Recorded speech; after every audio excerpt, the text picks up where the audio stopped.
اور درود دنیا کے مسائل کا حل ہے، قرضوں کا، بیماریوں کا، بے اولادیوں کا، مشکلات کا، پریشانیوں کا حل ہے۔ درود حل ہے، درود عبادت ہے، درود تسبیح ہے، درود مشکل کشا وظیفہ ہے، درود حاجت روا عمل ہے، اور درود دلوں کی تسکین ہے۔ درود اندر کا نظام ہے، جس سے دل منور ہوتے ہیں، طبیعتیں معطر ہوتی ہیں۔ درود ہے۔ ہمارے ایک استاد تھے، ان کا نام تھا عزیز الرحمان صاحب۔ وہ جز وقتی کچھ عرصہ ہم نے ان سے فارسی عربی پڑھی۔ ہماری چونکہ طب کی کتابیں فارسی عربی میں پڑھ تو نہ سکے پر تھوڑا سا پڑھا۔ وہ پرانے ریڈر تھے اصل میں جج کے، اور اس دور میں فارسی کے اسٹامپ تانبے کی پلیٹوں پہ لکھے ہوئے بھی وہ بتاتے تھے، دکھائے فارسی کے اسٹامپ ہوتے تھے۔ بہت ماہر تھے علم کی دنیا کے۔ ان کے بیٹے سیشن جج ابھی فوت ہوئے ہیں۔ اپنے بیٹے کے بارے میں ایک دفعہ دوران تعلیم بتایا، یعنی ہمیں وہ پڑھا رہے تھے ہم دونوں بھائیوں کو، تو ایک بات سنائی۔ کہنے لگے کہ میری اولاد نہیں ہوتی تھی، ماں باپ کو بہت فکر، حتیٰ کہ کچھ لوگ آوازیں آنے لگیں کہ اس کی اور شادی کرے۔ تو میں گیا شیخ الجامعہ حضرت مولانا غلام محمد کھوٹوی رحمت اللہ علیہ، بہت بڑی ہستی تھی، بہت بڑی ہستی تھی۔ جامعہ عباسیہ جو موجودہ اسلامیہ یونیورسٹی بہاولپور ہے، میلوں میں ہے، ان کے پرنسپل تھے، ان کے وائس وی سی تھے، وائس چانسلر تھے شیخ الجامعہ حضرت مولانا غلام محمد کھوٹوی۔ کھوٹا ایک جگہ کا نام ہے ملتان شوج آباد کے قریب۔ وہ ان کی خدمت میں حاضر ہوا۔ وہ پیر مہر علی شاہ صاحب رحمت اللہ علیہ کے خلیفہ بھی تھے، صوفیانہ مزاج تھا۔ تو میں ان کی خدمت میں حاضر ہوا۔ میں نے کہا استاد جی، کیونکہ یہ جامعہ عباسیہ سے پڑھے ہوئے تھے، اولاد نہیں، کیا کرا؟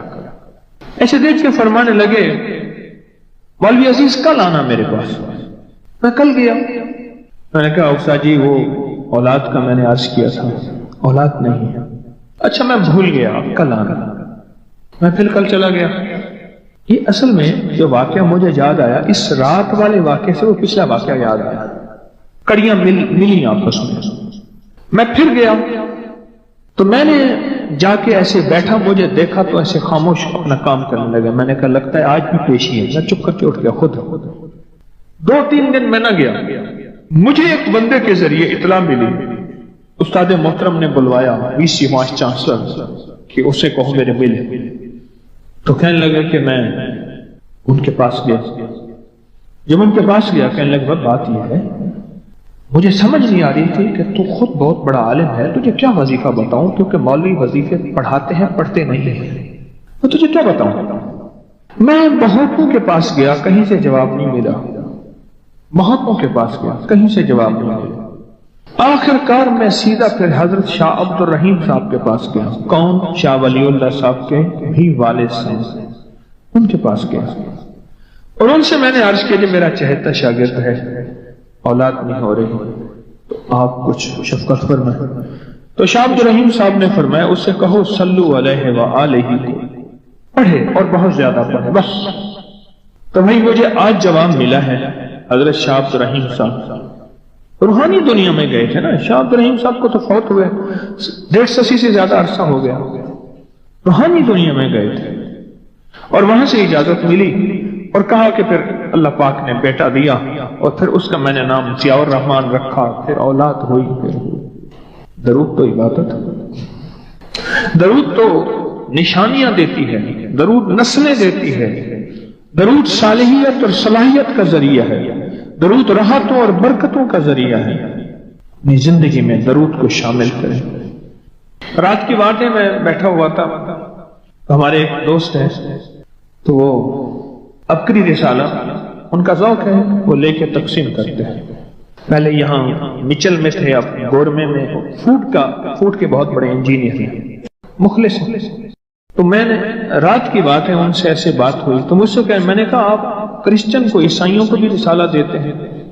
ارے ہاں، میں فیصلہ آباد میں میری جاب تھی تو وہاں 50 رسالے مستقل میں نے لگائے ہوئے ہیں، ابھی بھی لگائے ہوئے دیتا ہوں۔ تو کہنے لگے کہ میں ایک میرے پاس عیسائی آیا اور وہ عبقری رسالہ لے کے آیا۔ اس نے لے کے آیا تو اس میں لکھا ہوا تھا کہ جو بندہ صلو علیہ وآلہ پڑھے گا تو اس کی اولاد ہو جائے۔ کسی نے اپنا تجربہ لکھا تھا اور کہنے لگے میرا بچہ یا بارشن ہو جاتا ہے یا بچہ ہو کے مر جاتا ہے، میرا کچھ ایسے مسائل ہیں، یا بچہ ہوتا ہے 2-4 دنوں کا ختم ہو جاتا ہے، یا حمل ٹھہرتا نہیں ہے، اگر ٹھہرتا ہے تو ختم ہو جاتا ہے، اس طرح کے مسائل۔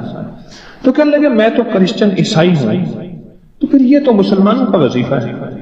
میں نے کہا تم ہمارے نبی محمد کو مانتے تو ہو نا، نبی ہیں؟ کہ ہاں۔ بس ٹھیک ہے، تم بحیثیت نبی پڑھ لو، محمد صلی اللہ تعالی علیہ وسلم نبی ہیں، یہ تو مانتے ہو نا۔ عیسائی نے پڑھنا شروع کر دیا صلو علیہ وآلہ۔ کہنے لگے کچھ ہی عرصے کے بعد ڈبہ لے کے آیا کہ اب میرا بچہ 1.5 ماہ کا ہو گیا۔ کتنے عرصے کے بعد؟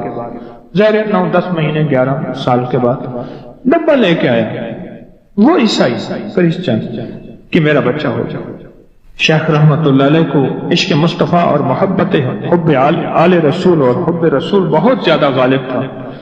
تو ایک دفعہ بیٹھے بیٹھے دل ہی دل میں آیا اور بے ساختہ منہ سے نکلا بلغ العلا بے کمالی کشفت دجا بے جمالی حسنت جمیع خصال۔ اب اگلا لفظ نہیں مل رہا۔ جو شاعرانہ ذوق ہوتا ہے، جو شاعرانہ مزاج ہوتا ہے، اس میں وزن کا بہت خیال ہوتا ہے۔ وزن، اللہ کے حبیب نے زندگی میں ایک شعر کہا ہے، صدیق اکبر فرمانے لگے یا رسول اللہ وزن کے اعتبار سے شعر ٹھیک نہیں ہے، اور اللہ نے اپنے نبی کا معجزہ دکھانا تھا۔ اگر وہ شعر ٹھیک ہوتا تو پھر دشمنوں کی یہ بات ٹھیک ہوتی کہ یہ اپنی طرف سے قرآن میں گھڑ کے لاتے ہیں۔ بات نہیں سمجھ؟ یا رسول اللہ ادب سے عرض کیا، کیونکہ عرب کا ہر شخص فصاحت و بلاغت و شاعری میں آگے تھا۔ یہ شعر وزن کے اعتبار سے کمزور ہے، ٹھیک نہیں ہے۔ آپ نے فرما دیا پر وزن کے اعتبار سے کمزور ہے۔ میرے رب نے اپنے حبیب کا یہ معجزہ ہے، یہ میرے حبیب کی سچائی اور صداقت ہے کہ یہ قرآن غاروں سے بنا کے نہیں لائے، یہ قرآن وحی ہے۔ وما ينطق عن الهوى ان هو الا وحی یوحی، کہ میرے حبیب اپنے طور پہ نہ کچھ بولتے ہیں، نہ کچھ سوچتے ہیں، نہ کچھ کرتے ہیں، کچھ بھی نہیں جو وہ کہ وحی نہ ہو جائے۔ یہ میرے حبیب کی صداقت اور سچائی کی عرشی تصدیق ہے کہ ایک شعر بھی نہیں کہہ سکے۔